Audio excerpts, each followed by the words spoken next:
Hello again, my beautiful people, Jamaican youth in the building yet again. And in this one, we're talking about the JFF not budging on that letter that they require from Leon Bailey and Steve McClaren's unveiling as Jamaica Reggae Boyz' new head coach. Yes, everyone, we're here to talk about it because, as you know, if you've been following Jamaica's football, Leon Bailey hasn't played for Jamaica since December. And there are various reasons because of that. One came maybe because of a falling out with the coach, Holgram's at the time, who's no longer there, and the fact that he just didn't like some of the ways that the Jamaica Football Federation was running the organization, which subsequently led to them suspending the selection of Leon Bailey. Also, we saw the unveiling of Steve McClaren last week, and we're going to talk about it. Before we get into it, I want to ask you to do the usual. Please hit the like button as it helps to send the video out to more eyes. And if you haven't done so as yet, if you are new, please hit that subscribe button as it helps the channel to grow. So, without further ado, let's get right into it. There was an article that came out in the Jamaica Gleaner recently that is entitled JFF Won't Budge on Bailey. JFF, Jamaica Football Federation, won't budge on Bailey. So we're going to read the article and see what it's talking about. It says, while new Reggae Boyz head coach Steve McClaren is willing to give Leon Bailey a clean slate, the Jamaica Football Federation has maintained its bottom line when it comes to the Aston Villa winger. Bailey is still required to write a letter to clear the air with the Federation before he can be recalled to the Reggae Boyz squad, said JFF General Secretary Dennis Trump. Now, one of the things that I'm wondering is, in this letter that the JFF is requiring from Bailey, is that a letter of apology to the JFF?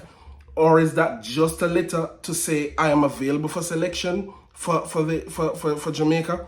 Or to say, I will come back under these conditions?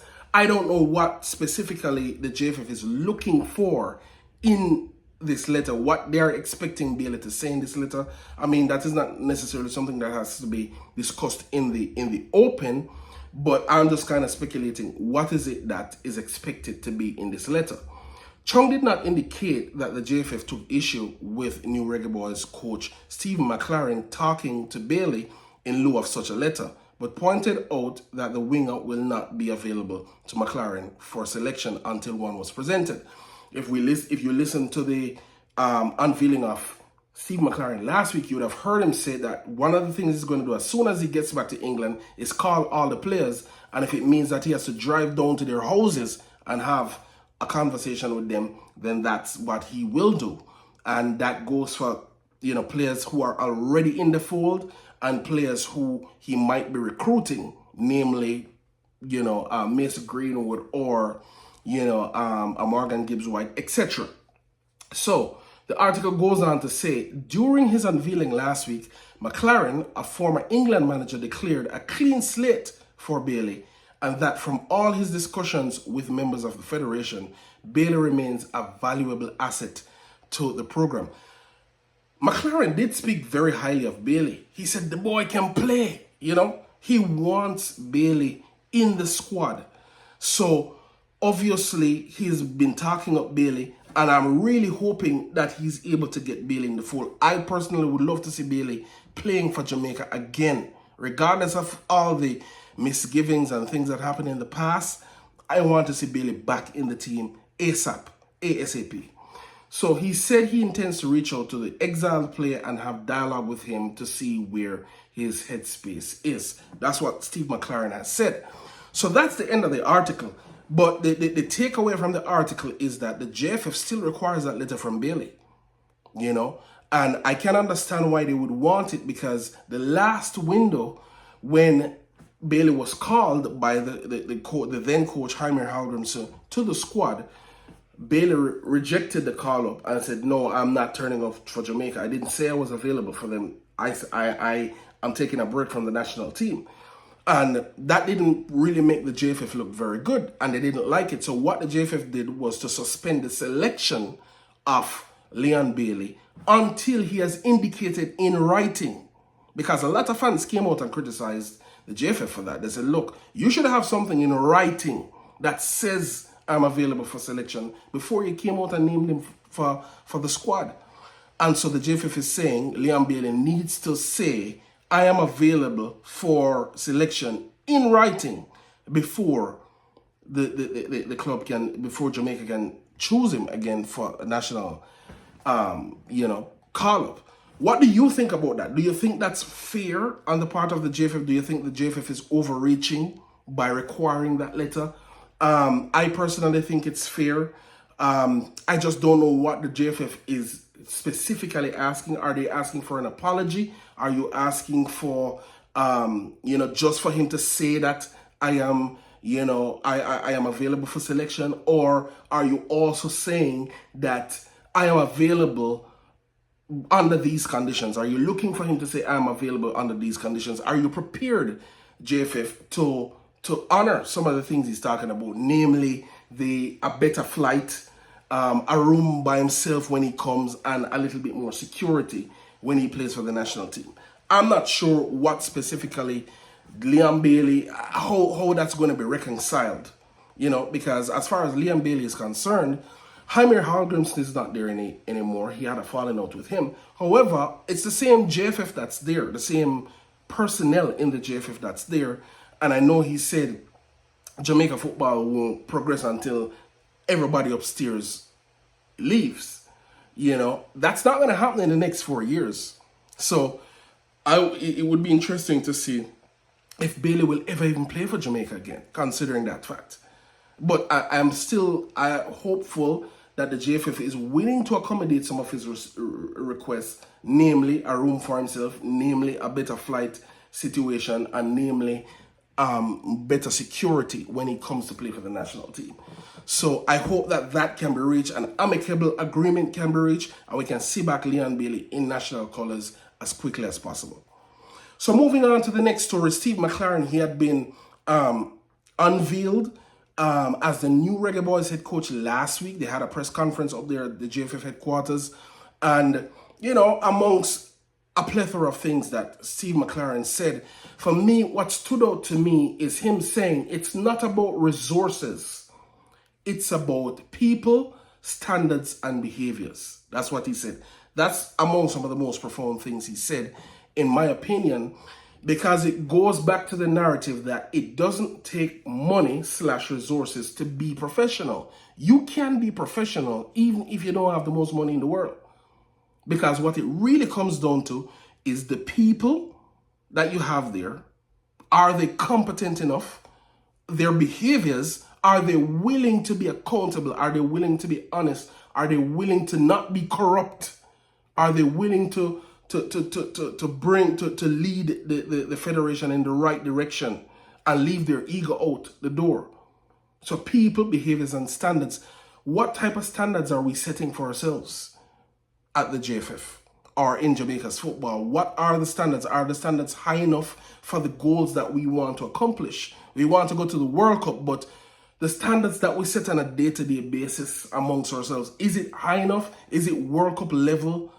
Standards, that type of thing. So I think those things are more important than the money, because the money will come. If you qualify for the World Cup, the money will come. If you go deep in the Nations League, the money will come. If you go deep in the Gold Cup, the money will come. So and then, if the better we do, Adidas will be willing to sponsor us more money too. So I think it really comes down to that, what he said. But also the selection of Steve McClaren as Jamaica's coach has caused a lot of consternation out there. There are people out there saying he has been sacked a lot. And as a result, he's not the most qualified person, to be Jamaica's coach, because he has been sacked so much. He's not been an outstanding coach in his career, even though he has coached in England and coached big teams like Manchester United, etc. The fact that he has won the Eredivisie with a lesser named club still doesn't matter. His coaching career does not make him qualified to coach Jamaica.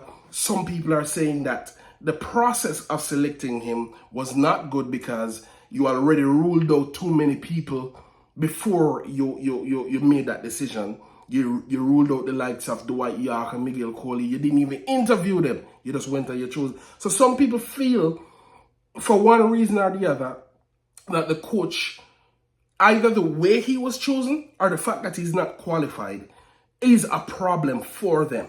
But then on the other hand, you have people who believe that this coach is the best coach that Jamaica has ever chosen. Some people believe that this coach has the highest pedigree for a Jamaica coach. The fact that he has coached at Manchester United, he has won the Eredivisie with 20 in the Netherlands. He was a former England manager, even though he didn't qualify for the Euro 2020s, 2008. The fact that he even was chosen to be England manager alone speaks to the quality of this coach. And so a lot of people believe that we punched above our weight to get this coach. You know, so it depends on where you see it. For me, I am not going to bash this coach and I'm not going to laud this coach. I'm going to take a wait and see approach. I want to wait and see what he does in his time as Jamaica coach. Some Nation Leagues games are coming up. I want to see how he plays, how he sets up the team, who he chooses, and how he plays against these CONCACAF opponents, because CONCACAF is not easy.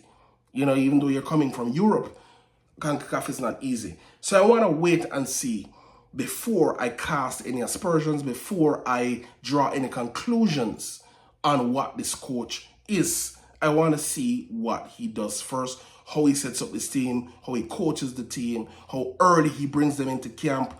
All of those little things matter. And so I'm going to wait and see how he does that before I cast any conclusions on him. In any event, I wish him all the best. At the end of the day, he's Jamaica's coach. So a win for Steve McClaren at this point is a win for Jamaica. So I wish him all the best. I hope he does well. I hope the team plays better under his coaching. I hope Jamaica move on from strength to strength and be able not only to beat minor teams like the Surinams and the Caymans and the Cubas and those teams. I'm talking about Mexico and the United States and Canada. Those are the teams we want to see Jamaica beating consistently. All right? So I'm going to leave it there, everyone. Until next time, on your way out, please hit the like button and subscribe if you haven't subscribed. Until next time, take care of yourself. Walk good. I'm out.